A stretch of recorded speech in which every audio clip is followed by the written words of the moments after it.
So clearly the Green Revolution missed a very essential point, that is keeping the fertility of the soil in the long term. Do you think on top of that there's also a factor of greed that has made it so difficult to realize that the Green Revolution is not a long-term solution and go back to something more eco-friendly? I think the real question, the real problem is not so much of production. It's more of fair share in distribution. And then if the problem is not of production, why are we extracting, exploiting the soil so harshly of its nutrients, of its fertility? For what purpose? If it's not really about supplying food for the hungry. Most of the food is being driven to the wealthy countries, and most of it is being fed into animals that are being fed to the affluent world, and still people in Asia, in Africa, in South America are starving, and it really not is because we don't produce enough food. Why are we cutting down the Amazon forest to grow corn and soybeans to feed cattle? It makes no sense. I agree. You mentioned a little bit about plague control through permaculture. Can you explain it a little better? How does permaculture protect the crops from plague? Well, we have numerous techniques and strategies. One of the main strategies that we use is not monocropping. We try to drive as far as possible away from monocropping, because when you have a lot of the same, you're just asking for trouble, you're just asking for the plague to come.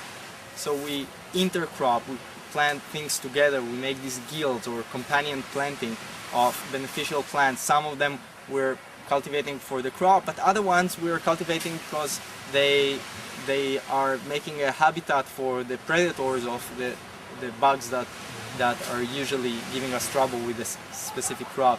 And I think maybe coming back to Green Revolution, I think they didn't really look at the relationship between different organisms in nature, and this is why they just generally spray it with pesticides which kill everything, the beneficial bugs together with the bad bugs. But it's not a sustainable practice at all, because it just inhibits life in general. And what we try to do is to promote the beneficial insects, the predatory insects, create habitat for them, and they take care of the bugs. And in the question of disease, we have different strategies to deal with different kind of fungal disease or nematodes. Also sometimes in a very specific situation or in a specific crop that we know that we need to be taken care in a certain way, we will also make some preparations with fermented biological components like very hot pepper or chaya, which has some alkaloids that help us to protect our crops from certain disease or a pest. And these are plants that just have developed their own way of protection through many millions of years, billions of years of evolution, and they figured it out. They know how to produce these chemicals that are toxic for one thing and not toxic for another, and we use them just because they work. So what is your favorite aspect of permaculture? Well, the best thing about permaculture is that it's a stressless system. You can really enjoy it. You don't really enjoy walking through the banana plantation because of the airplanes spraying fungicides and all the plastic garbage everywhere, and it's not a very pleasant environment, or a wheat field or a cornfield. But you are walking in a very enjoyable, peaceful and harmonious place. If you go through a permaculture farm, it feels like nature reserve. It brings in beautiful birds and insects and aquatic life and all kinds of wildlife that we see here daily. You don't see that in a banana plantation or in a wheat field at all.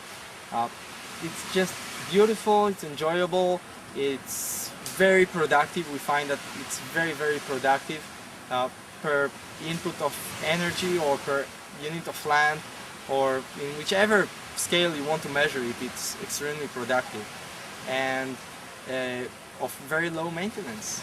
We can go traveling in the world for 2 years and come back and the fruit will be dripping off the trees. It doesn't happen with a cornfield.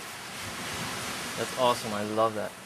Do you think that the practice of permaculture, once it becomes part of your life, do you think that it does your soul good also? I think it does. I think permaculture brings you to a more harmonious lifestyle. Many people look at permaculture as a lifestyle, as a healthy lifestyle. Many people come to permaculture from their interest in healthy living and healthy diet and so on. And also it brings you to meet the most interesting people, the nicest people, people that are not very aggressive and pushy, usually people that are very cooperative and nice to work with. And this is another thing that I really like about permaculture. It brings good people together. Join us on our next permaculture course in Costa Rica, in the beautiful Punta Mona Sustainable Demonstration Farm and Tacotal Ecoville.